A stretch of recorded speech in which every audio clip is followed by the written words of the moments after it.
নমস্কার, আমি doctor Abhik Ghosh, BHMS MD, homeopathy doctor. আজকে আমাদের বিষয় হচ্ছে হাইপার পিগমেন্টেশন ইন ফেস।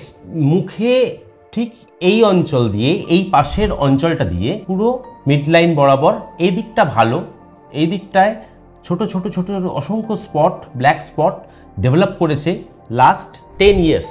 বহু ডাক্তারই দেখানো হয়েছে কিন্তু কোনোতেই কোনো ফল পাওয়া যায়নি। আজ আমরা একবার ওষুধ দিয়েছি, একবার ওষুধে এই টোটাল যে কালারটা, এই চত্বরের যে কালারটা অনেকটা নেই, এইখানের যে কালারটা একদম অনেকটা প্লেন হয়ে গেছে। এখানে তো একদম দারুণভাবে ছিল এই জায়গাটা, যেটা এরকম জায়গা দেখা যাচ্ছিল স্পটগুলো টোটালি হালকা হয়ে গেছে এবং গলাটা যেরকম ডিপ রয়েছে এখনো, সেটা এইরকম জায়গায় ছিল, আর এই জায়গাটা তো একদমই ফাঁকা হয়ে গেল। এরকম ভাবে আপনি কিছু বলুন যে এই ব্যাপারে আপনি কিরকম ডাক্তার দেখিয়েছিলেন, কতদিন ধরে ডাক্তার দেখাচ্ছেন? ডাক্তার দেখিয়েছি অনেক দিন থেকে, ওই যে মেডিকেলে ডাক্তার দেখিয়েছি। ওনারা বলে যে আর কি রোদ্রে বার করা হবে না, ঘরের মধ্যে ছামায় রাখতে হবে, রোদ্রে বার করলে বেশি ফুটবে। কতদিন ধরে ভুগছে? আবার আজকে 10 বছর।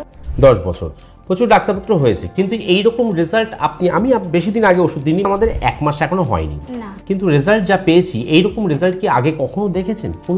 কোনো মেডিসিনে কিভাবে এতটুকু এগিয়েছে কি কখনো?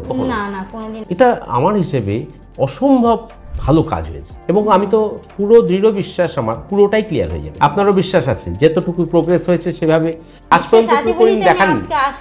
ভেরি গুড, ঠিক আছে। আমরা হাইপার পিগমেন্টেশনের ওপর যে ওষুধ দিয়ে কাজ পেয়েছি সেটা আমি বলে নিই। আমরা ওষুধ দিয়েছিলাম ভাইপেরা 12। এই ওষুধটি এর ওপর খুব ভালো কাজ করেছে এবং পেশেন্টকে সারিয়ে তুলেছে। সবাই ভালো থাকবেন, নমস্কার।